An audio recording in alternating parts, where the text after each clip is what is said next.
أعوذ بالله من الشيطان الرجيم. بسم الله الرحمن الرحيم. الحمد لله الذي نور قلوب العارفين بنور معرفته وأثبت فؤاد أنبيائه وأوليائه بقصص الأنبياء والمرسلين وأكمل إيمان المسلمين والمؤمنين بولاية علي أمير المؤمنين عليه السلام.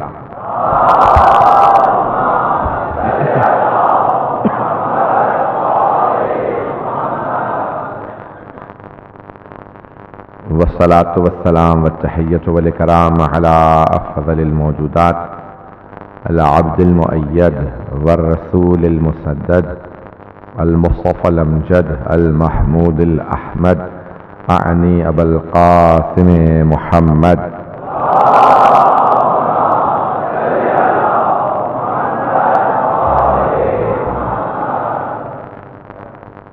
وعلى روحه ونفسه وصهره ووصيه سيد الأتقياء والأصفياء مولى الموالي إمام المتقين علي بن أبي طالب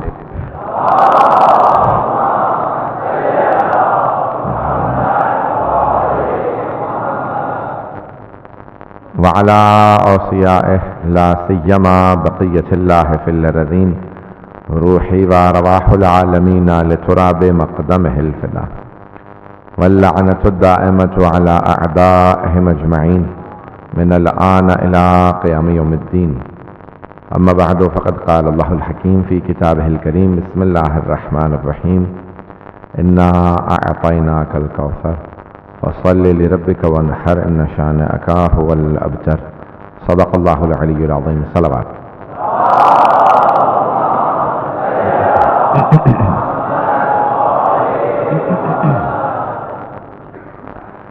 امام حسن مجتبی علیہ الصلوۃ والسلام کے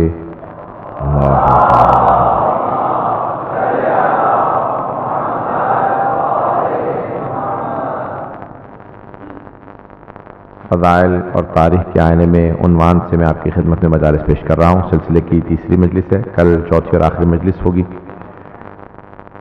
اور کل دن میں 72 تابوت کی بھی مجلس ہے. اس میں کیونکہ یہ شب میں خمسہ جو چل رہا ہے اس میں امام حسن مجتبی کے بانیان مجالس کی فرمائش پہ میں نے فضائل کو مناقب کو پیش کیا. کل امام کی شہادت کے مسائل پیش کروں گا لیکن کل دن میں یعنی کل رات کی مجلس میں کل دن میں 72 تابوت میں جناب رسالت مآب صلی اللہ علیہ وسلم کے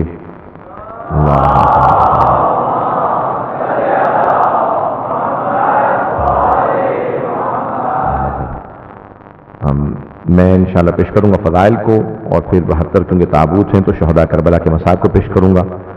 کل کی اس مجلس میں بھی ضرور شرکت بھی کیجیے گا اور جتنا ہو سکے اس میں جس طرح سے ہو سکے بانیان کے تعاون میں جس حد تک ہو سکے حصہ لیجیے انشاءاللہ. اس سلسلے کی بھی جو مجالس کے بانیان ہیں پروردگاروں کی توفیقات میں اضافہ فرمائے اور جو ٹرسٹ کے خدمت گزاران ہیں امام بارگاہ کو مسلسل بہتر بنانے کی کوشش کرتے رہتے ہیں. پروردگارہ انہیں ہم سب کو خلوص نیت سے خدمت کی توفیق عنایت فرما اور ان سب کے توفیقات میں اضافہ فرما. ہم سب کے اور جتنے بھی بانیان مجالس جہاں جہاں پہ ہیں خصوصاً اس ٹرسٹ کے بانیان ان کے مرحومین کی پروردگار مغفرت فرما اور ہم سب کو امام زمانہ کی زیارت نصیب فرما. میں پہلی مجلس میں نے عرض کیا تھا وعدہ کیا تھا کہ آج کی مجلس میں میں صلح امام حسن سے متعلق کچھ مطالب پیش کروں گا.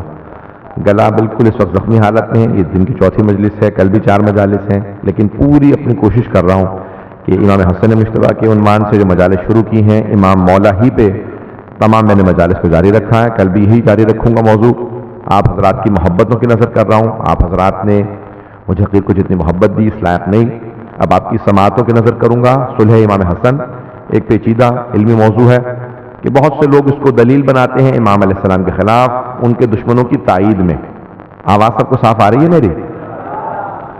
زیادہ اذیت تو نہیں کرے میری آواز لوگوں کو؟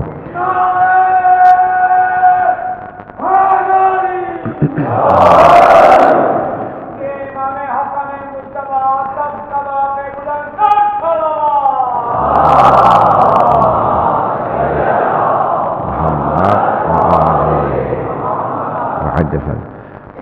اب بہت سے لوگ اس کو دلیل کے طور پہ پیش کرتے ہیں، اور میں بہت کھل کے آپ کے سامنے مطالب کو پیش کر رہا ہوں. اس بات غور سے سنیے گا.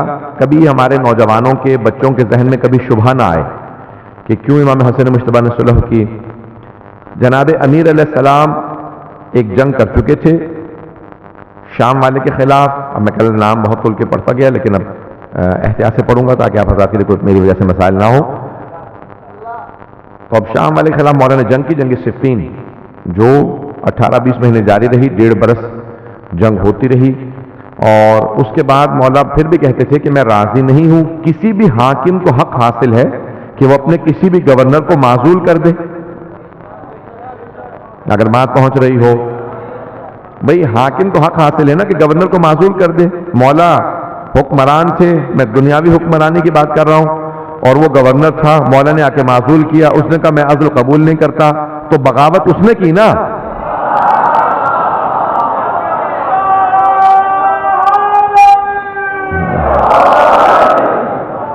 بھئی اگر اللہ کے اصولوں کے مطابق نہیں تو امت کے اصولوں کے مطابق حاکم مولا تھے. جملہ کہہ گیا ہوں میں. ہمارا عقیدہ ہے کہ امت کو حق ہی نہیں ہے بنانے میں، انتخاب میں امت کا کوئی حق نہیں ہے، بنانا اللہ کا کام ہے. شیعہ عقیدہ یہ ہے کہ خلیفہ کے، رسول خدا کے وصی کے، امام کے بنانے کا حق امت کو نہیں ہے، اللہ کو حق حاصل ہے. نہیں، میں اس طرح سے نہیں آگے بڑھوں گا. امت کو کوئی حق نہیں ہے، انتخاب کر بھی لیں، صحیح انتخاب بھی کر لیں، تب بھی غلط ہے، کیونکہ حق اللہ کا ہے.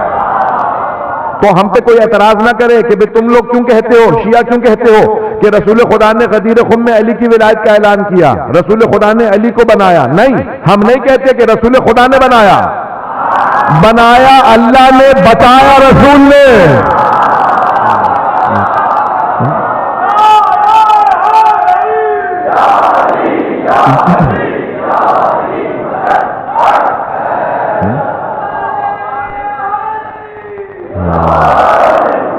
ہم نہیں کہتے کہ رسول خدا نے بنایا. بھائی بنانا اللہ کا کام ہے، بتانا رسول خدا کا کام ہے. اللہ کہہ رہا ہے انی جاعلون، میں بنانے والا ہوں، بنانا میرا کام ہے. جاعل اللہ ہے، بنانے والا اللہ ہے. انی جاعلون فی الارض خلیفہ، زمین پہ خلیفہ میں بنا کے بھیج رہا ہوں. جناب ابراہیم کے لیے کہا انی جاعلک للناس اماما، چاہے امام ہو چاہے خلیفہ، بنانے والا خدا ہے، ماننے والے مسلمان ہیں. تو جو مانے وہ مومن ہے، جو نہ مانے وہ شیطان. اللہ کے بنائے ہوئے کو جو نہیں مانتا وہ شیطان ہے. پیغمبر اسلام نے نہیں کہا کہ میں بنا رہا ہوں، آپ نے کہا انی تارکون، میں چھوڑے جا رہا ہوں. میں اگر بات پہنچ رہی ہو، پیغمبر اسلام نے کہا انی تارکون، میں چھوڑے جا رہا ہوں. بنایا تو اللہ نے ہے، میں تو بتا رہا ہوں. تو پیغمبر اسلام نے اعلان کیا. تو ہمارا عقیدہ یہ ہے کہ بنانے والی ذات اللہ کی ذات ہے، اس نے بنایا، 12 کو اس نے انتخاب کیا ہے. تو اب جناب امیر علیہ السلام بار بار کہتے تھے میں نے اسے معزول کر دیا، وہ کہتا تھا میں عزل کو قبول نہیں کرتا. جناب ختم مرتبت نے فرمایا تھا یا عمار ستقتلک فئۃ الباغیہ، اے عمار آپ کو ایک باغی گروہ قتل کر دے گا. اسلام میں باغیوں پہ لعنت ہے. اگر پہنچ رہے ہو تو اب جو بغاوت کرے حکمران کی، جناب رسول خدا کے خلاف یا حاکم وقت یا امام معصوم کے خلاف، وہ خارجی ہے، لعنتی ہے. یہ حدیث ہے پیغمبر اسلام کی ستقتلک فئۃ الباغیہ، اے عمار آپ کو باغی گروہ قتل کر دے گا. ایک مرتبہ صفین کی جنگ میں 93 برس کے ہو چکے تھے جناب عمار. کسی نے جناب عمار جنگ کے لیے گئے، 7 افراد کو قتل کیا، اس کے بعد شہید ہو گئے. جناب امیر کی طرف سے گئے تھے، جیسے ہی جنگ میں جناب عمار کو شام والوں نے شہید کر دیا تو انہوں نے ہتھیار ڈال دیے. کہا وہ جو رسول خدا نے کہا تھا کہ تمہیں گروہ باغی قتل کرے گا جن پہ اللہ کی بھی لعنت ہوگی، میں بھی لعنت کرتا ہوں.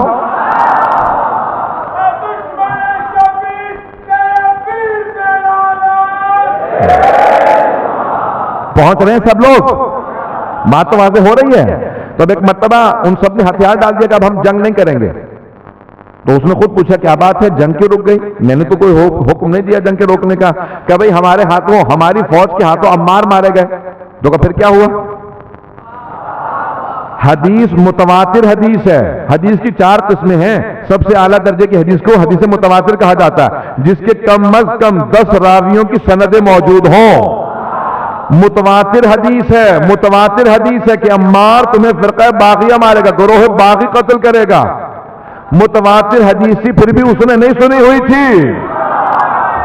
بھئی جس کو رسول خدا سے محبت ہو وہ فرمان رسول کو سنے گا, جسے محبت نہ ہو وہ پرواہ نہیں کرے گا. تو کیا ہوا کہ بھئی ہم نے عمار کو مار دیا, ہم فرقہ باغیہ, اور وہ سارا مجمع جو ہے ہماری فوج, انہوں نے ہتھیار ڈال دیے کہ رسول خدا نے ہم پہ لعنت کی تھی, ہم لوگ جنگ نہیں کرتے. پھر جا کے توجیہ کر دو. کیا توجیہ کریں؟ کوئی وضاحت ہے ہی نہیں اس معاملے کی. پیغمبر کی حدیث سے صریح ہے کہ نہیں, کہہ دو کہ نہ علی عمار کو لے کے آتے نہ عمار مارے جاتے. لیکن کتنی سازش, کتنا, اب میں کیا الفاظ ممبر کے احترام میں, جب آپ عزیزان گرامی سوچ سکتے ہیں تو آدمی تصور کر سکتے کہ آدمی پیغمبر اسلام کی حدیث کی کس طرح توجیہ پیش کرے. کیا وہ یہ کہو نہ علی لے کے آتے نہ ہی عمار مارے جاتے, تو عمار کے قاتل علی ہیں. اب دوبارہ سارے شامی نے ہتھیار اٹھا لی اور کہا کہ اب ہم علی کو قتل کریں گے. مولا نے کہا کہ کیا بات ہے, اب میرے مقابلے میں کیوں آئے ہو دوبارہ؟ تمہیں اندازہ نہیں ہوا کہ تم باغی ہو؟ کہا کہ یا علی نہ آپ لے کے آتے نہ عمار مارے جاتے. کہ اگر تمہارے اس حکمت کو, فلسفے کو, عقل کو مان لیں تو رسول خدا حضرت حمزہ کو لے کے گئے تھے.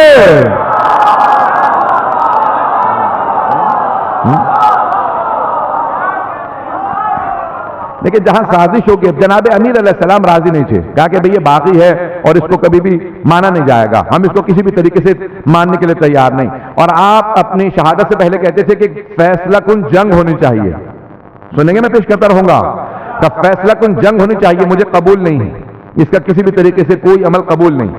فیصلہ کن جنگ ہونی چاہیے. اب امام حسن مجتبیٰ کے ذہن میں اپنے بابا کے الفاظ ہیں, وارث امیر المومنین ہیں. جب انہوں نے سن لیا کہ فیصلہ کن جنگ ہونی چاہیے تو فیصلہ کن جنگ ہوگی. مولا امام حسن مجتبیٰ نے تیاری شروع کی. جیسے ہی آپ نے خلافت سنبھالی, امامت سنبھالی, تو آپ نے فوراً اعلان کیا کہ ہم جنگ کریں گے شام والے کے خلاف.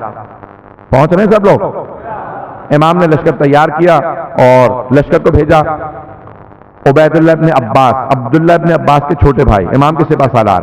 آدھی فوج جب کوفے سے گئی تو جب مولا کے خلاف بغاوت کر دی تھی خارجیوں نے, تو آدھی فوج کو پیسے دیے شام والے نے اور کہا کہ خرید لو. پیسے دینے کے بعد, تو یہ نیا کوئی اسلوب نہیں ہے, پیسے دے کے خریدا جا رہا ہے.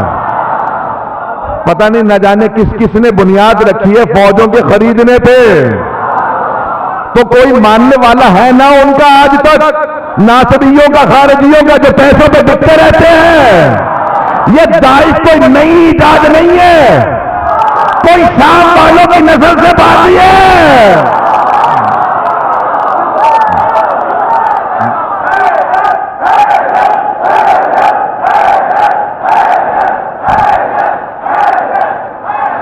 توجہ ہے, یہ کوئی نئی ایجاد نہیں ہے, کوئی خارجی ناسبی باقی رہا ہوگا. جب علی کے اتنے ماننے والے باقی ہیں, جب علی کی نسل سے اتنے باقی ہیں, تو کوئی اس کی نسل سے بھی باقی رہ گیا ہوگا.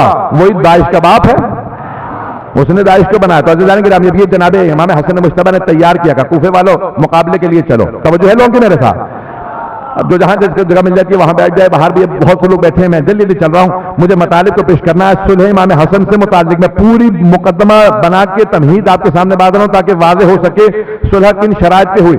آدھی فوج نے پیسے لیے اور اپنے طرف کو بدل لیا, اس طرف سے اس طرف چلے گئے. جب امام حسن مجتبیٰ کو پتا چلا, آپ نے کہا پھر بھی میں جنگ کو نہیں روکوں گا. کوئی یہ نہ سوچے, حسین کے پاس 72 تھے, مقابلہ کر رہے تھے.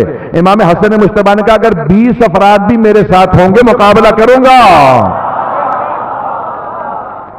وہ جو آدھی فوج رہ گئی تھی ان میں سے بھی آدھی فوج کو خرید لیا گیا, یہاں تک کہ سپہ سالار خود شک میں آ گیا. وہ سپہ سالار عبید اللہ ابن عباس کا پتہ نہیں امام کس حد تک آگے جائیں گے. یہاں تک امام کے ساتھ ہوا ہے کہ امام اپنے خیمے میں تنہا نماز پڑھ رہے تھے. آپ نے سنا ہے نا کہ حر نے جب راستہ روکا تھا امام حسین کا, اور جب نماز کا وقت آیا تو جب پانی امام نے پلا دیا تو امام نے کہا نماز کا وقت ہو گیا, تو اپنے لوگوں کے ساتھ وہاں نماز پڑھ لے, میں یہاں جماعت پڑھاؤں گا. تو حضرت حر نے کہا کہ آپ کے ہوتے ہوئے میں نماز پڑھا سکتا ہوں؟ میں دیکھیے عجیب و غریب مزاج ہے نا, کہ ابھی یہاں پانی پیا, یہاں نماز پڑھی, وہاں پہ راستہ روک لیا. اس زمانے کا کوفہ ایسا تھا, آج دنیا کوفہ بنتی چلی جا رہی ہے. نہیں پتہ نہیں بات واضح ہے یا نہیں. کہ یہاں پہ امام کا احسان لیا، وہاں پہ فوراً امام کے مقابلے میں آ گیا. لیکن امام حسین علیہ السلام نے طریقہ کار کیا اپنایا؟ اس کو صرف ایک جملہ کہا کہ سکلت کا امک، تیری ماں تیرے غم میں بیٹھے. اشارہ کر کے آگے بڑھ رہا ہوں. امام نے کہا تیری ماں تیرے غم میں بیٹھے. اکثر لوگ یہ سوال کرتے ہیں جب امام جانتے ہیں اپنے علم امامت سے، اب امام کا علم ہمارے علم کی طرح سے نہیں ہے، امام جانتے ہیں کہ یہ میری طرف آ جائے گا، تو پھر کیوں اتنی بڑی بات اس کو کہی کہ سکلت کا امک، تیری ماں تیرے غم میں بیٹھے. اور اس نے بھی، حضرت حسین نے بھی پلٹ کے یہی کہا نا کہ حسین اگر کسی اور نے مجھے عراق میں یہ لفظ کہا ہوتا تو میں انہی الفاظ سے پلٹا دیتا، لیکن مجبور ہوں، آپ کی ماں زہرا ہے. آپ سوچئے جناب سید الشہداء نے کیا کیا. سید الشہداء نے وہ کمال کیا کہ حور کو مجبور کیا یہ سوچنے پہ کہ حور کس پہ ہاتھ اٹھانے جا رہے ہو، یہ زہرا کا بیٹا ہے، یہ زہرا کا بیٹا ہے. جناب حور نے وہیں 2 محرم سے سوچنا شروع کیا اور پھر اپنی صرف یہ سوچ کے کہ فاطمہ زہرا سلام علیہ کے بیٹے پہ ہاتھ نہیں اٹھا سکتا، اپنی طرف کو بدل لیا. اب وہاں پہ وہ افراد جو جناب امام حسن مجتبیٰ کے سامنے آئے تھے وہ مسلسل آہستہ آہستہ اس طرف جا رہے ہیں. امام حسن مجتبیٰ دیکھیں حور بھی 1000 کے لشکر کے ساتھ امام حسین کے پیچھے نماز پڑھ رہے ہیں، لیکن شام والے یا کوفے والے جو امام حسن مجتبیٰ کے زمانے میں تھے، امام تنہا اپنے خیمے میں نماز پڑھ رہے ہیں، تنہا نماز پڑھ رہے ہیں. میں کل تفصیل سے پیش کروں گا باقی چیزوں کو. تنہا نماز پڑھ رہے ہیں اور اس دوران بھی چند افراد امام کی نماز کے دوران امام کے مصلے کو کھینچ لیتے ہیں. مصلہ کھینچ لے گئے، کہا کہ نہیں ہم جنگ نہیں کرنا چاہتے. بہت بڑا جو المیہ تھا اس زمانے میں کہ جناب امیر علیہ السلام لوٹنے نہیں دے رہے تھے، کہا کہ نہیں، مشرکین و کفار کے مقابلے میں جاتے ہیں تو اس کے اسلوب اور ہوتے ہیں، منافقین کے مقابلے میں اسلوب اور ہوتے ہیں، اور کئی تو مسلمان ہیں جو دھوکہ کھائے ہوئے آئے ہیں. معاویہ کے جو جتنے بھی فوج میں آئے، مولانا نے کہا یہ سب کے سب کفر اختیار کیے ہوئے ہیں جنہوں نے اسلام کا لبادہ اوڑھ رکھا ہے. اور جو اس سے پہلی جنگ میں آئے تھے کہا وہ کسی خاتون کو دیکھ کے دھوکہ کھا گئے ہیں مسلمان لیکن دھوکہ کھائے ہوئے ہیں. وہ سمجھتے ہیں خاتون حق پہ ہو سکتی ہے، انہیں حدیث پیغمبر یاد نہیں، علی مال حق. اگر بات پہنچ رہی ہو اس زیادہ کھل کے نہ کہلوائیے گا. تو امام حسن مجتبیٰ کی آہستہ آہستہ ساری فوج نے اپنا راہ بدل لیا، سوائے آپ کے گھر کے چند افراد کے کوئی ساتھ نہ رہا. اس وقت شام والے نے ایک پورے سفید کاغذ پہ دستخط کر کے بھیجا کہ جو چاہیں آپ شرائط لکھ لیں، میں صلح کے لیے تیار ہوں. ایک بلینک شیٹ کے اوپر اس نے دستخط کر دیے، کہا پورا سفید کاغذ میں دستخط کر کے بھیج رہا ہوں، جو چاہیں آپ شرائط لکھ لیں. امام نے کہا میں پھر بھی صلح پہ تیار نہیں ہوں. اب وہاں پہ اشرف کندی جیسے افراد جو چند افراد رہ گئے، کہا کہ نہیں، جب وہ آپ کو کھلم کھلا ایک خط پہ لکھ کے دے رہا کہ جو شرائط ہیں لکھ لیجئے، تو پھر آپ کیوں صلح نامے پہ دستخط نہیں کرتے؟ امام نے کہا تمہارے کہنے پہ دستخط کر رہا ہوں، شرائط میں لکھوں گا، لیکن آج سے قسم کھا کے کہتا ہوں یہ تمام شرائط کو پامال کر دے گا. عزیزان گرامی، کبھی بھی آپ سے کوئی اعتراض کرے کہ امام نے صلح کیوں کی، کہ صلح سمجھنا چاہتے ہو تو شرائط کو پڑھ لو، صلح سمجھ میں آ جائے گی. نہیں پہنچا پا رہا ہوں اس بات کو. امام کی شرائط کو پڑھ لیں، صلح آپ کو خود سمجھ میں آ جائے گی. امام نے کہا پہلی شرط، معاویہ میں تجھ سے صرف اتنا کہتا ہوں کہ قرآن کے مطابق اور سیرت رسول خدا کے مطابق عمل کر. امام کا یہ شرط رکھنا بتا رہا ہے کہ نہ وہ قرآن کو مانتا تھا سیرت رسول خدا کو. 5 شرائط رکھی ہیں امام نے. اگر شرائط پیش کروں گا سب غور سے سنیں گے. امام نے پہلی شرط رکھی، کہا کہ جو کچھ تو انجام دے گا حاکم کی حیثیت سے قرآن کے مطابق اور رسول خدا کی سیرت کے مطابق. یہ پہلی شرط رکھنا بتا رہا ہے کہ اس نے سب کچھ پامال کر دیا تھا، نہ قرآن کو مانتا تھا نہ سیرت رسول خدا. دوسری شرط، امام نے کہا کہ خلافت تیری نہیں ہے، خلافت ہماری ہے، یہ اللہ کی نمائندگی ہے، حجت خدا صرف حکومت کر سکتا ہے، تیرا حق نہیں بنتا، یہ حکومت میری ہے. جب تو مر جائے تو اپنے بعد اپنے بیٹے یزید کی خلافت کا اعلان نہیں کر سکتا. اگر مجھے زہر بھی دے دیا جائے تو میرے بعد میرا بھائی حسین وارث ہے. میں امام کی شرائط کو دیکھیں آپ. میں بھی سب کی وضاحت اگر کوشش کروں گا پیش کروں تو امام نے کہا میرا بھائی حسین وارث ہوگا، کیونکہ مولا جانتے ہیں کہ مجھے زہر دے دے گا، یہ دلوا دے گا جودہ بنت اشد سے. تیسری شرط امام نے کہا یہ جو تو نے ایک بہت بڑی بدعت شروع کی ہے، ممبروں سے جناب امیر کی توہین کی جاتی ہے، خطبے سے امام کا نام لے کے تبرہ کیا جاتا تھا جناب امیر المومنین کا. تو ایک بات میں آپ کے سامنے پیش کر دوں، اگر کبھی آپ سے کوئی کہے نا کہ تبرہ کیوں کرتے ہو، کہا شروع ہم نے نہیں کیا تھا، شروع تمہارے والوں نے کیا تھا، ختم ہم کریں گے۔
توجہ ہے جانے گے یعنی تو تبرہ شروع ہم نے نہیں کیا تھا۔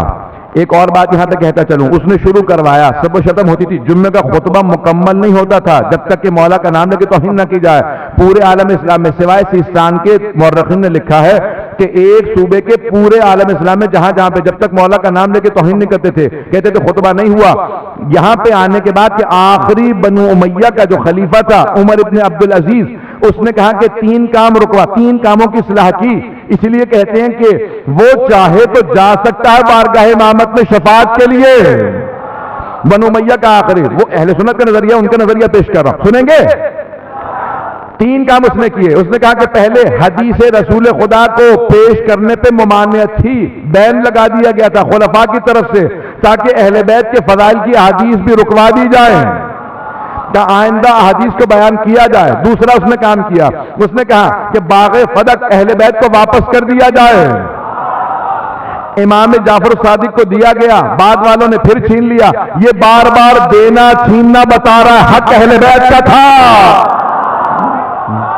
تو دل میں چور تھا نا تبھی بار بار واپس کرتے تھے۔ اور تیسرا کام اس نے کہا کہ جناب امیر پہ جو توہین کی جاتی ہے اس کو روک دیا جائے۔ کہا کیوں رکوا رہے ہو؟ جب تمہارے اجداد نے شروع کیا تھا رکوا کیوں رہے ہو؟ تو اس نے واقعہ سنایا، اس نے کہا میں مسجد کے باہر کھڑا تھا، مسجد کے باہر ایک آدمی نے آنے کے بعد کہا کہ میں یہودی ہوں اور خلیفہ کی بیٹی سے شادی کرنا چاہتا ہوں۔ اگر بات پہنچ جائے، کھول کے نہ کہلوائیے گا مجھ سے، کہ یہودی ہوں تمہارے خلیفہ کی بیٹی کا رشتہ لینے کے لیے آیا ہوں۔ تو سارے مسلمانوں نے کہا تیری اتنی جرت، یہودی ہو کہ مسلمان خلیفہ کی بیٹی کا رشتہ مانگے؟ کہا پھر تمہارے نبی نے جس کو بیٹی دی تھی اس پہ تبرہ کیوں کرتے ہو؟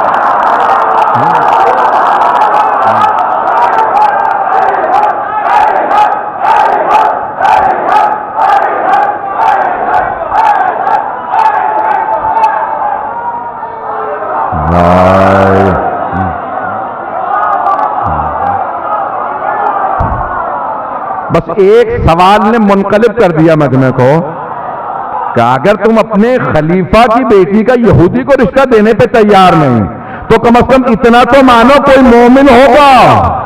امیر نہیں مانتے تو مومن تو مانو، تمہارے نبی کا معاملہ ہے، علی کا معاملہ نہیں ہے۔ تو ایک مرتبہ عمر ابن عبدالعزیز نے کہا کہ نہیں، ممبروں سے علی کی توہین کو روکا جائے، تو تبرہ شروع ہم نے نہیں کیا تھا۔ لیکن اب ایک بات میں کہوں گا، بہت جذبات میں کہہ رہا ہوں، اس وقت میری ابھی عجیب و غریب کیفیت ہے۔ بہت سے افراد کہتے ہیں کہ تم تمام افراد کو مانتے کیوں نہیں ہو؟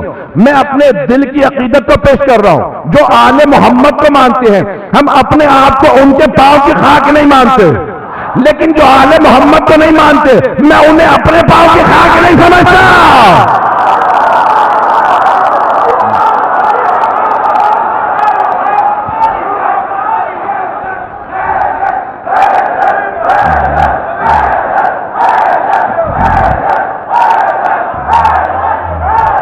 توجہ ہے، توجہ ہے جو جانے گا،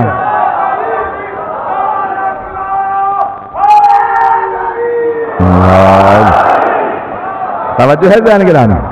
میں نے آپ سے کہا نا جو آل محمد کو مانتے ہیں، ہم اپنے آپ کو ان کے قدموں کی خاک نہیں سمجھتے، لیکن اگر آل محمد کا کوئی نہیں ہے، جو آل محمد کو نہیں مانتا، ہم اسے اپنے پاؤں کی خاک نہیں سمجھتے۔ تو اب جناب امیر علیہ السلام کا معاملہ تھا، کہا عمر بن عبدالعزیز نے کہا کہ نہیں، اس تبادلے کو روک دیا جائے، سلسلے کو بند کر دیا جائے۔ تو مولا امام حسن نے کہا تیسری شرط میری صلح کی، واضح ہو رہی ہے صلح کی شرائط کا، تیسری شرط یہ ہے کہ میرے بابا کی جو توہین کی جاتی ہے اس کو روک دیا جائے۔ کا چوتھی شرط، جو کوفے کے بیت المال میں پیسہ 50 لاکھ دینار کا یہ معاویہ نہیں لے جا سکتا، یہ سب میں اپنی مرضی سے خرچ کروں گا۔ پوچھا مولا کسے دیں گے؟ کہ جتنے لوگوں نے میرے بابا کا ساتھ دیا، اس کی سازش یہ ہے کہ انہیں بھوکا مار دے، یہ سارا پیسہ انہیں دے دو۔ میں امام کا عدل انصاف، امام کا عدل انصاف ہے۔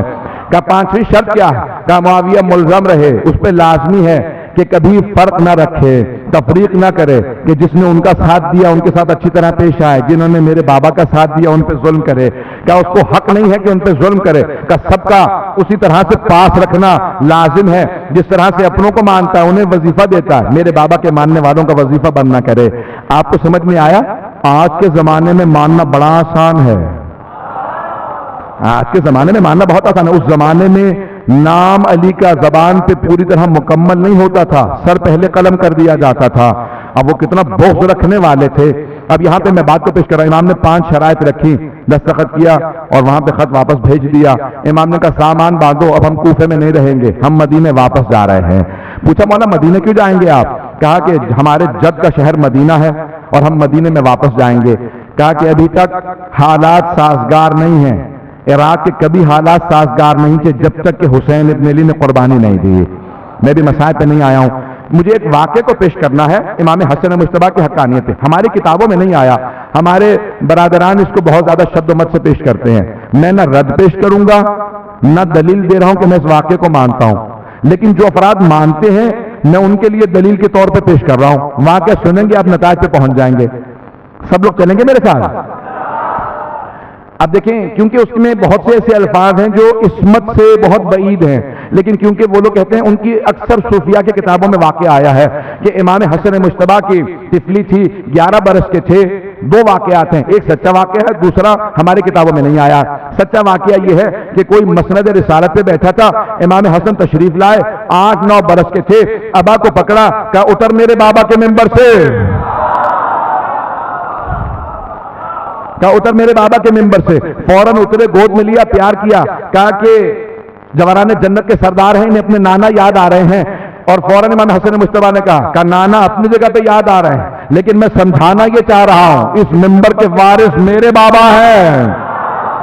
تو امام حسن مجتبیٰ نے مسلسل دفاع کیا ہے۔ لیکن جو دوسرا واقعہ جس کو پیش کرنے کے لیے میں نے تمہید باندھی ہے، سنیں گے، سب کی توجہ چاہوں گا کہ حقانیت امام حسن مجتبیٰ، تاکہ وہ افراد جو مانتے ہیں کہ وہ کہتے ہیں کہ طفلی تھی، بچپنا تھا، ہم کہتے ہیں امام کا بچپنا بھی جوانی ہے، کیونکہ امام معصوم ہوتے ہیں۔ اب وہ پیش کرتے ہیں اس کو کہ بھئی صوفیاء نے اپنی کتابوں میں لکھا امام کا بچپنا تھا، کچھ افراد کے ساتھ کھیل رہے تھے، ان میں عبداللہ ابن عمر بھی اگر پہنچ گئے ہوں، وہ کھیلتے کھیلتے کسی بات پہ اختلاف ہوا، جیسے بچوں میں ہو جاتا ہے، یہ انہوں نے لکھا ہے، جیسے بچوں میں ہو جاتا ہے۔ امام نے کہا خبردار مجھ سے تمیز سے بات کرنا غلام زادے، اگر پہنچ گئے ہو، اگر پہنچ گئے ہو۔ امام نے کہا تمیز سے بات کرنا غلام زادے۔ کہا کیا جانتے نہیں ہو میرا باپ خلیفہ ہے؟ کہا ہوتا رہے، ہمارا تو غلام ہے۔ انہوں نے لکھا، وہ کہتے بس یہ سننا تھا کہ عبداللہ ابن عمر نے کہا کہ میں اپنے بابا کو بھی جا کے بتاتا ہوں۔ کہا میں ڈرتا نہیں، تیرے باپ سے جا کے بتا دے۔ کہ فوراً دوڑتا ہوا باپ کے پاس آیا، کہ حسن مجتبیٰ نے مجھے نہیں آپ کو بھی غلام کہا۔ کہ سوچ لے کہا بھی ہے یا نہیں؟ کہ کہا کہ نہیں تو اکثر آ کے گھر میں جھوٹ بول دیتا۔ توجہ توجہ، کہ تو اکثر گھر میں آ کے جھوٹ بول دیتا۔ کہ نہیں، میں نے اپنے کانوں سے سنا مجمع عام میں مجھے بھی غلام کہا۔ کہ غلام زادے، پورے راستے تصدیق کرتے ہوا کہ سوچ لے، کہ میرے سامنے کہا، پھر راستے میں پوچھا کہ کہا تھا یا نہیں کہا تھا؟ کہ کہا تھا۔ کہ حسن مجتبیٰ نے کہا تھا؟ کہا حسن مجتبیٰ نے کہا۔ کہ بہت خوش ہوں، باپ کا غصہ تو سبھی جگہ مشہور تھا۔ ایک مرتبہ آئے کہا کہ آپ نے، میرے بیٹے نے بتایا آپ نے مجھے غلام کا کہا، ہاں کہا تھا، پھر دوہرا رہا ہوں، تو بھی غلام ہے، کہ لکھ کے دے دیجئے، توجہ، کہ لکھ کے دے دیجئے۔ امام نے لکھا۔ اب بیٹے کو بہت زیادہ تعجب ہوا کہ نہ آپ نے کوئی اپنی حکومت کا ترہ دکھایا نہ غصہ دکھایا، لکھوا کے پاس رکھ لیا کہ بیٹا میں نے پیغمبر سے خود سنا کہ رسول خدا نے اشارہ کر کے کہا میرے یہ دونوں نواسے جوانان جنت کے سردار ہیں۔ کیا لکھوایا کیا؟ کہ میں نے لکھوا اس لیے لیا ہے کہ جب میں مروں گا تو میرے کفن میں رکھ دینا، میں فرشتوں کو دکھا دوں گا حسن مجتبیٰ نے مجھے غلام کہا ہے۔ اگر امام کو نہیں مانتے جسے مانتے ہو،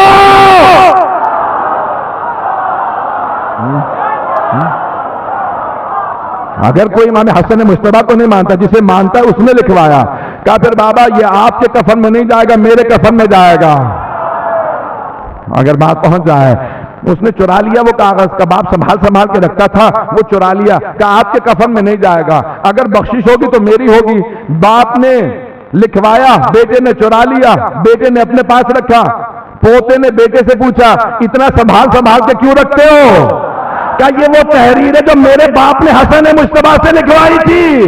شفاعت کے لیے قبر میں کام آئے گی، قبر آپ کے نہیں میرے کام آئے گی۔ تحریر چلتی رہی جب تک کہ مستحق نہیں پہنچی، تحریر چلتی رہی یہاں تک کہ ایک مرتبہ ایک ایسا فرد تھا جو اہل بیت کی ولایت کا قائل تھا، پوچھا کیا بات ہے اپنے حجرے میں بڑی تحریر چھپا کے رکھتے ہو؟ کہ حسن مجتبیٰ نے لکھی تھی کہ میں ولایت کا قائل ہوں، یہ تحریر میں لے جا رہا ہوں۔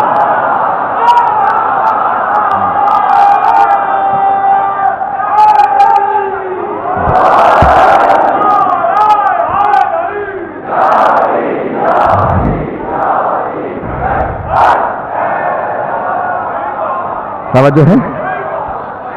آپ نے غور فرمایا تھا جانے کے بعد اہل بیت علیہ السلام کی اگر تحریر ہو تو وہیں پہنچے گی جو مستحق ہوگا، تائید اہل بیت اسی کو حاصل ہوگی جو ولایت کو مانتا ہوگا۔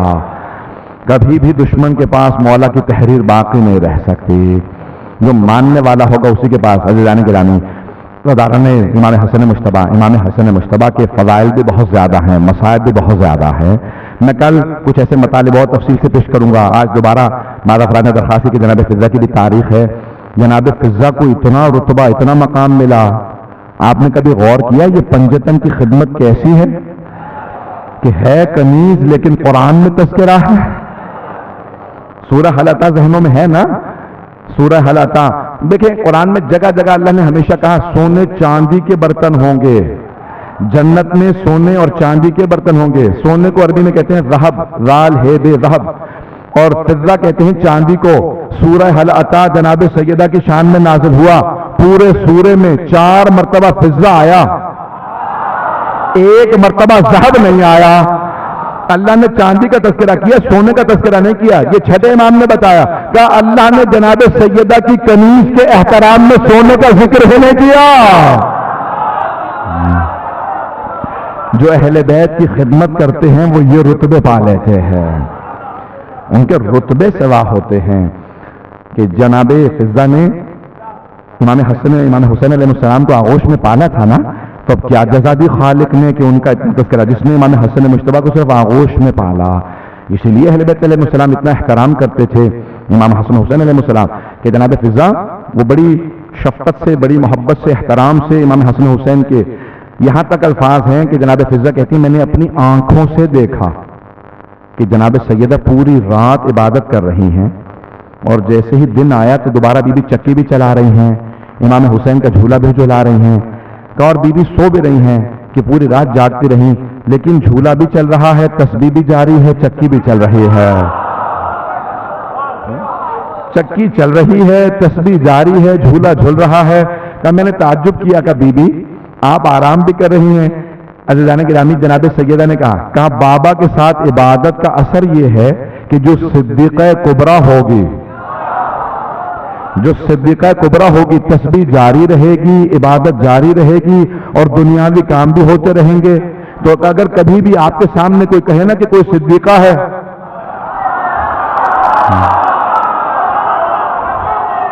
اگر پہنچ گئے ہوں. اگر کسی اور کو کوئی پیش کرے نا کہ صدیقہ ہے تو کہیں جناب صدیقہ کبریٰ میں یہ علامات تھیں، ہیں وہ علامتیں آپ کی صدیقہ میں؟ اگر نہ ہو تو مانو صدیقہ کبریٰ کی نشانیاں کیا ہے کہ جس کی پوری زندگی تسبیح و تقدیس میں گزر جائے، جس کی پوری زندگی تسبیح و تقدیس میں گزر جائے. توجہ تو ہے نا لوگوں کی میرے ساتھ؟ آپ کی محبتوں کی نظر کر رہا ہوں، میرا گلا ساتھ نہیں دے رہا، لیکن آپ کی محبتوں کی خاطر میں اتنا زور لگا کے پیش کر رہا ہوں کہ جناب فضا اس ہستی کا نام ہے جنہوں نے جناب سیدہ کی خدمت کی، اور 40 برس تک جب بھی کوئی سوال کرتا تھا تو بی بی قرآن سے جواب دیتے تھے.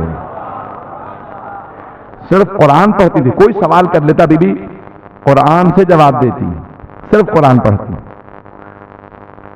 اہل سنت کے راوی ہیں، وہ کہتے ہیں کتاب کا نام ہے القطرہ، 1000 صفحے سے زیادہ کتاب کی زخم ہے، یعنی اس کی زخامت جو ہے 1000 صفحے سے زیادہ، اور اس کا کتاب کا نام ہے القطرہ من فضائل اہل البیت، اہل بیت کے فضائل کا ایک قطرہ. 1000 صفحے ہیں اور اس کا نام ہے القطرہ من فضائل. سید احمد مستنبط داماد عطا اللہ خوئی، بہت بڑا نام ہے حضرت سید احمد مستنبط، انہوں نے کتاب لکھی ہے، وہاں سے ہی میں پیش کر رہا ہوں کہ جناب فضا سلام علیہ نے اتنی خدمات انجام دی. راوی اہل سنت کا وہ کہتا ہے کہ میں نے دیکھا ہم لوگ سب مدینے سے چلے، سن رہے ہیں سب لوگ؟ تھوڑی سی دیر اور چلیں گے میرے ساتھ.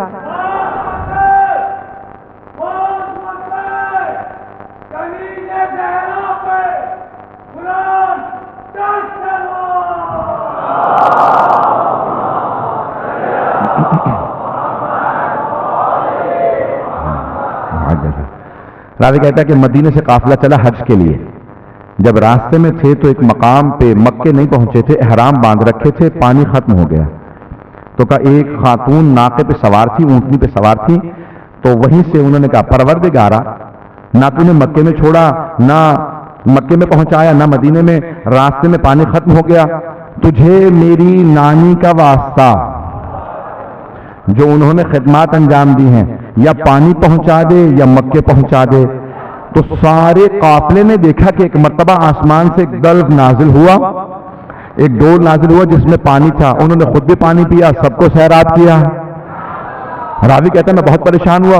پھر ایک مرتبہ ہم مکے پہنچے، جب مکے پہنچے دیکھا کہ ان کے طواف کا اپنا ہیبت و جلال ہے. میں نے ایک مرتبہ قافلے کے کچھ لوگوں سے کہا کہ مجھے اس خاتون سے ملنا، کسی طرح سے ملاقات کرواؤ. کہا آپ کون ہیں، کس کا واسطہ دیا تھا؟ کہ اللہ نے فوراً واسطہ رد نہیں کیا، فوراً اسی وقت پانی نازل کیا. کہا میری نانی کا نام فضا ہے، میں مسکا ہوں اور میری نانی کا نام فضا. کہا میری نانی نے جناب سیدہ کی اور اہل بیت کی اتنی خدمت کی ہے کہ اس کے صلے میں ہمارے خاندان میں جب بھی کوئی پریشانی آتی ہے ہم جناب فضا کا واسطہ دیتے ہیں، پریشانی دور ہو جاتی ہے. لوگ اہل بیت کے واسطے پہ تعجب کرتے ہیں، لوگ تعجب کرتے ہیں اہل بیت کا واسطہ کیسے رکھو گا. عزیزان گرامی، جناب فضا جو کنیز ہے جناب سیدہ، اللہ ان کا بھی واسطہ رد نہیں کرتا. یہ خدمت جناب سیدہ کا نتیجہ ہے. میں بہت سے مطالب سوچ رہا تھا، آج صرف ایک پہلو پیش کروں گا جناب فضا کے مصائب کا، اور پھر کچھ میں نے پوری کوشش کی کہ ان ایام میں بیویوں ہی کے مصائب کو پیش کروں. کچھ لوگوں نے درخواست کی تھی جناب عباس کے مصائب کے، لیکن میں آخر میں جناب ام البنین کی جناب عباس سے جو مربوط مصائب ہیں وہ پیش کروں گا، تاکہ بیویوں ہی کے مصائب پیش کرتا رہوں. کل کیونکہ امام حسن مجتبیٰ کی شہادت کے عنوان سے پیش کرنا ہے، آج بھی سنیں گے. جناب فضا سلام اللہ علیہ جب ایک مرتبہ عصر عاشور میں امام حسین کی شہادت ہو گئی تو ان لوگوں نے فیصلہ کیا کہ ہم شام غریبہ سے پہلے لاش پامال کر دیں گے. جب جناب فضا نے سنا نا کہ لاش پامال ہونے والے ہیں تو جناب فضا خیمے سے باہر آئیں. کا پروردگارا، تیرے حبیب نے مجھ سے وعدہ کیا تھا کہ فضا میں ضمانت دے رہا ہوں 3 دعائیں قبول ہوں گی. پروردگارا ابھی بھی ایک دعا باقی ہے، میں ایک دعا وہ اپنی پوری کرنا چاہتی ہوں. جناب فضا نے ایک مرتبہ کھڑے ہونے کے بعد کہا پروردگارا، میری یہ آواز حارث جو امام حسین کا پالا ہوا شیر تھا اس تک پہنچ جائے. ابھی بھی آپ جب عراق جو زیارات پہ گئے ہیں وہ جانتے ہیں کہ بین الحرمین حضرت امام حسین حضرت عباس کے حرم کے بیچ جب آپ چلیں گے امام حسین کے حرم سے حضرت عباس کے حرم کی طرف تو دائیں طرف ایک کوچہ ہے، ایک گلی ہے، وہاں پہ لکھا اسد فضا، یہ وہ مقام ہے جہاں جناب فضا نے شیر کو بلایا تھا۔ کوفے میں امام حسین نے ایک شیر پال رکھا تھا، نام حارث تھا، تو کوفے والوں نے جناب امیر سے شکایت کی کہ یا علی ہمیں شیر سے بہت ڈر لگتا ہے، آپ کہیں کہ چلا جائے، تو امام امیر المومنین نے امام حسین علیہ السلام سے کہا بیٹا شیر کو آزاد کر دو، کوفے والے ڈرتے ہیں۔ کہا بابا آپ نے کہہ دیا، شیر سے امام حسین نے کہا تم چلے جاؤ جنگل میں، بیابان میں چلا گیا۔ جناب فضا نے کہا پروردگارہ میری آواز اس شیر تک پہنچ جائے۔ قلعہ زینبیہ سے آگے جا کے بی بی ایک ٹیلے پہ چڑھی اور آواز دی ایھا الحارث و حارث، ایک مرتبہ شیر آ گیا۔ جناب فضا نے رو کے کہا کہ تجھے نہیں پتا امام حسین کو مار دیا گیا؟ بس یہ جملے سننے سے شیر کی آنکھوں سے آنسو جاری ہوئے اور دھاڑنے لگا، دھاڑے مار مار کے رونے لگا۔ کہ بس ایک تجھ سے میرا مطالبہ ہے، آج رات حسین کے جسد کی حفاظت کر لے۔ کہ پوری رات وہ امام حسین کا طواف کرتا رہا، روتا رہا، پوری رات روتا رہا۔ جب صبح 11 محرم کی نمودار ہوئی، امام سجاد نے اس کے سر پہ ہاتھ رکھا کہ جا واپس بیابان میں چلا جا۔ یہ جناب فضا کے کرامات میں ہے کہ انہوں نے ایک مرتبہ آواز دی تو وہ شیر بھی واپس آ گیا۔ سنیں گے اما صاحب کو 11 محرم کا جب دن نکلا نا تو روایت کے الفاظ ہیں بیبیاں آل رسول، بیبیاں میدان کربلا میں ایسے بکھر گئیں جیسے ٹوٹی ہوئی تسبیح کے دانے بکھر جاتے ہیں۔ کوئی بیوی کسی لاشے پہ چلے گئے، کوئی کسی لاشے پہ، کوئی جناب علی اکبر کے لاشے کے کنارے کھڑی تھی اور بار بار کہہ رہی تھی علی اکبر آپ کے بغیر میرا جینا بڑا مشکل ہے۔ کوئی جناب قاسم کے لاشے پہ کھڑی تھی، قاسم بیٹا کبھی ایسے بھی لاشے پامال ہوتے ہیں۔ لیکن روایت کے الفاظ ہیں دو بیویاں کسی لاشے پہ نہیں گئیں، دو بیویاں کسی لاشے پہ نہیں گئیں، وہ صرف امام حسین کے لاشے کے کنارے کھڑے رہے۔ پیش کروں یہ دو بیویاں کون ہیں؟ پہلی بیوی کا نام زینب کبریٰ ہے۔ راوی کہتا ہے کہ جناب زینب امام حسین کا طواف کرتے رہے، طواف کرتی رہیں، کسی لاشے پہ نہیں گئیں، اون و محمد کے لاشوں پہ نہیں گئیں، بیوی وہیں کھڑی رہیں اور بیوی کے ہاتھ بندھے ہوئے تھے تو بیوی نے بندھے ہوئے ہاتھوں کو اٹھا کے کہا اللہم تقبل منا ھذا القربان، پروردگارا ہم اہل بیت کی آخری قربانی قبول فرما لے، پنجتن کا آخری ہے حسین ہم نے تیری بارگاہ میں دے دیا۔ بس ایک مرتبہ امام سجاد فرماتے ہیں میری پھپھی نے میرے بابا کا طواف کیا اور طواف کرنے کے بعد مدینے کا رخ کیا، کہا اماں آپ نے کہا تھا آخری مرتبہ حسین کے گلے کا بوسہ دے دو۔ امام سجاد کہتے ہیں ایک نگینے کے برابر میرے بابا کے بدن پہ جگہ نہیں تھی کہ میری پھپھی بوسہ دے سکے، پورے جسم پہ ایک نگینے کے برابر جگہ نہیں تھی کہ میری پھپھی چوم لیتی اگر میری طرف دیکھ سکے۔ کا طواف کیا، پورے لاشے پہ جگہ نہیں تھی کہ میری پھپھی چوم لیتی۔ طواف کرنے کے بعد مدینے کا رخ کیا کہ اماں آپ کے حسین کے لاشے پہ اتنے تیر لگے ہیں، اتنے تیر لگے میں چوم نہیں سکتی۔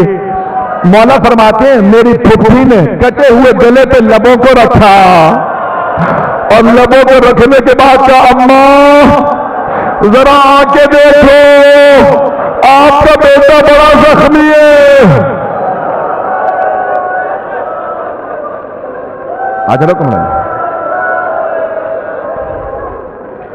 بیوی نے بہت پین کی ہے۔ دوسری بیوی کون ہے جو کسی لاشے پہ نہیں گئیں، صرف وہیں کھڑی رہیں؟ اس دوسری بیوی کا نام رباب ہے۔ روایت میں الفاظ ہے جناب رباب کسی لاشے پہ نہیں گئیں، صرف امام حسین کے لاشے کے کنارے کھڑی رہیں۔ جب آئی نا جناب رباب تو بیوی نے آ کے ایک جملہ کہا، پہلا جملہ اے میرے آقا حسین، اے میرے مولا حسین، میں جانتی ہوں آپ کو شہادت سے پہلے پانی نہیں پلایا گیا، مولا میرا آپ سے وعدہ ہے جب تک زندہ رہوں گی ٹھنڈا پانی نہیں پیوں گے، مولا میں کبھی بھی ٹھنڈا پانی نہیں پیوں گی، مولا میں آپ کے لاشے کو تپتی ریت پہ چھوڑ کے جا رہی ہوں، وعدہ کر کے جا رہی ہوں جب تک زندہ رہوں گے کبھی سائے میں نہیں بیٹھوں گے، میں کبھی سائے میں نہیں بیٹھوں گے۔ پھر بی بی نے کہا کہ مولا اگر میرے سر پہ چادر ہوتی نا میں اپنی چادر سے آپ کو کفن دے دیتے، اگر میرے ہاتھ کھلے ہوئے ہوتے میں اپنے ہاتھوں سے آپ کے لاشے پہ سایہ کرتے۔ مولا میرے پاس آپ کی دو نشانیاں تھیں، ایک علی اصغر تھا دوسرے سکینہ، میں نے اپنا اصغر آپ پہ قربان کر دیا، جب مجھے موقع ملے گا آپ کی سکینہ بھی آپ پہ قربان کر دوں گے۔ بس نہیں، روایت کے الفاظ ہیں بی بی نے معمول بنا لیا، جیسے ہی صبح ہوتی بی بی ایک مرتبہ ایک کوزے میں پانی لیتی جا کے دھوپ میں رکھ دیتے ہیں، وہی گرم پانی پیتی اور خود بھی دھوپ میں آ کے بیٹھ جاتی، جب تک ہاتھ بندھے رہے، جب ہاتھ کھل گئے نا تو بی بی ایک ہاتھ سر پہ رکھتی کہتی واہ حجابا، دوسرا ہاتھ سینے پہ مارتی کہتی واہ غربتا، واہ مظلومہ، واہ حسینو، واہ علی اصغرو۔ بس بھائی بی بی کو بڑا غم تھا جناب علی اصغر کا، مولا حسین کا بڑا غم تھا، اگر پیش کر پایا میں آج بی بی کے سارے مسائل پڑھنا چاہ رہا ہوں۔ چلی بی بی کربلا سے بی بی کوفے پہنچیں، کوفے سے چلی، میں نے کل پیش کیا تھا بی بی آئیں کہاں شام میں رہائی ملی، جب تبرکات آ رہے تھے نا بی بی نے بالیاں دیکھنے کے بعد کہا تھا جس بی بی کی بالیاں اب وہ نہیں رہے، جب شہداء کے سر آنے لگے نا تو راوی کہتا ہے پہلا جو سر آیا نا بڑا ننھا سا سر تھا، جناب رباب نے برقعے کا دامن پھیلایا کہ لاؤ علی اصغر کا سر مجھے دے دو، بی بی نے سر لیا سینے سے لگایا، پیار کر کے کہا علی اصغر اب مثلوں کا تنہر، بیٹا کہ تجھ جیسے بچوں کو بھی نہر کیا جاتا ہے، اور میرے علی اصغر اونٹوں کو نہر کیا جاتا ہے، بچوں کو نہر نہیں کیا جاتا۔ اجرکم اللہ، اجرکم اللہ۔ بس ایک مرتبہ جناب رباب چلیں، شام سے چلیں، کربلا پہنچیں، جب کربلا پہنچی نا تو امام سجاد نے 3 دن تک گریے کے بعد کا پھوپھی اماں سب بیویوں سے کہتے ہیں کل صبح ہم مدینے واپس چلے جائیں گے، بیویوں سے کہیں صبح تیار رہے، جیسے صبح میں مدار ہوئے امام سجاد نے پھوپھی سے پوچھا پھوپھی اماں بیویاں تیار ہیں؟ کہا بیٹا سجاد سب بیویاں تیار ہیں لیکن آپ کی ماں رباب تیار نہیں ہے۔ امام آگے بڑھے کہا مادر گرامی کیا بات ہے آپ تیار نہیں ہیں؟ کہا بیٹا سجاد میں مدینے جا کے کیا کرو گے؟ میرے مولا کربلا میں، میرا اصغر کربلا میں، میری سکینہ شام میں، مجھے مومن منع کر رہے ہیں آگے نہ پڑھو اب برداشت نہیں ہو رہا۔ اجرکم اللہ۔ کہا سجاد میں واپس نہیں جانا چاہتی۔ امام سجاد نے پوچھا کہ مادر گرامی کربلا میں کیا کیجیے گا؟ کہ سجاد میں قبروں پہ پانی ڈالا کروں گی، سجاد میں قبروں کی صفائی کیا کروں گی، سجاد جب زائرین آئیں گے میں بتاؤں گی اس مقام پہ علی اصغر کو تیر لگا تھا، میں بتاؤں گی قبروں کے نشان کیا ہے۔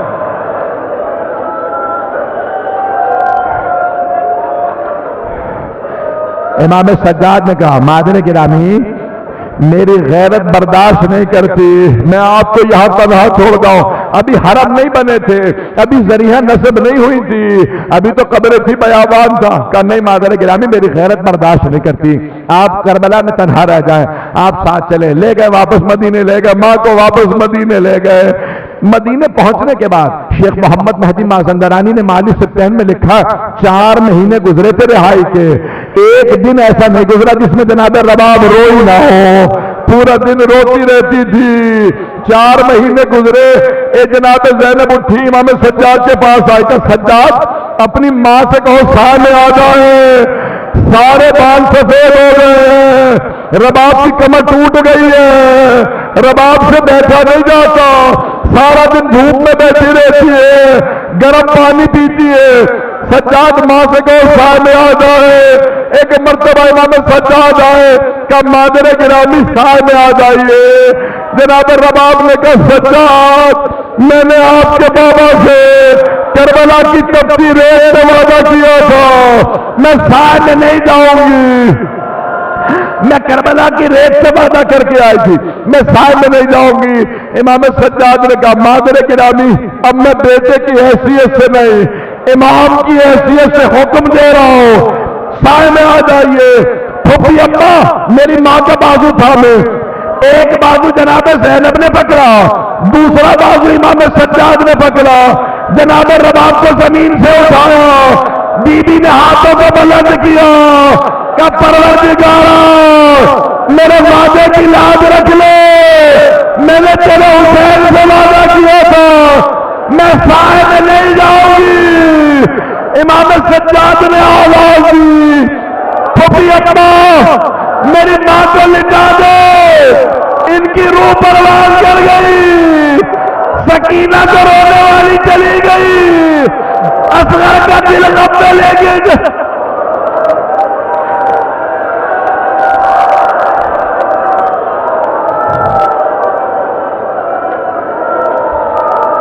الا لعنت اللہ علی القوم الظالمین.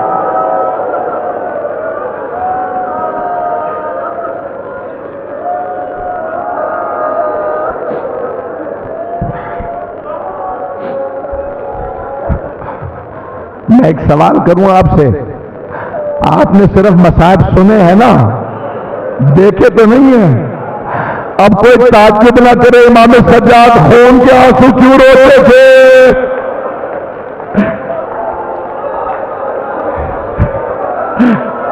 ہائے جناب رباب.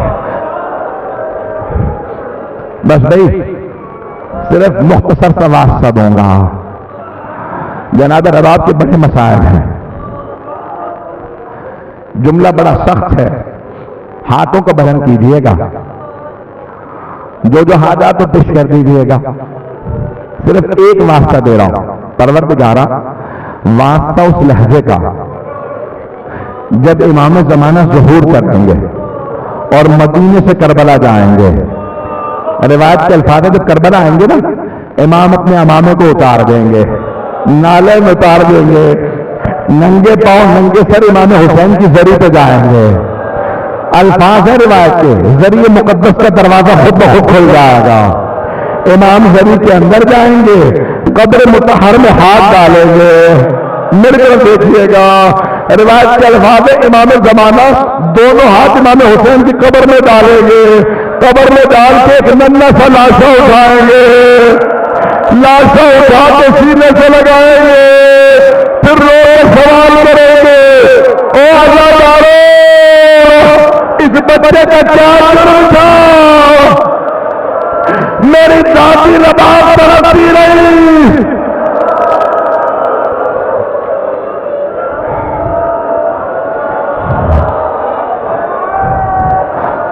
پروردگارا امام زمانہ کے ظہور میں تعجیل فرما. دشمنان اہل بیت کو نیست و نابود فرما. داعش کو غارت فرما. ہمارے مقامات مقدسہ کی حفاظت فرما. آج پورا دن مصائب کے اندر میری عجیب و غریب کیفیت رہی ہے. بہت عجیب و غریب کیفیت ہے. ایک جملہ میں اور پیش کروں گا مجھے معاف کر دیجیے گا. میں جانتا ہوں بہت سے لوگ برداشت نہیں کر پا رہے ہیں لیکن میں ہمیشہ مصائب میں کبھی بھی بخل نہیں کرتا. رونے میں بھی بخل نہیں کرنا چاہیے پڑھنے میں بھی نہیں. امام فرماتے ہیں ہمارے فضائل بے شک کم پڑھنا مصائب کم نہ پڑھنا. ہمارے مصائب سے ہماری مظلومیت پتہ چلتی ہے. چوتھے امام فرماتے ہیں میرے بابا کے مصائب میں ایسے رو جیسے بوڑھی ماں جوان بیٹے کے لاشوں پہ روتی ہے. سنیں گے بھائی میرے کو بیٹے کے ہاتھوں کو بلند کر لیں. میں ایک واسطہ دوں گا جن لوگوں سے برداشت نہیں ہو رہے میں معافی مانگتا ہوں مجھے معاف کر دیں.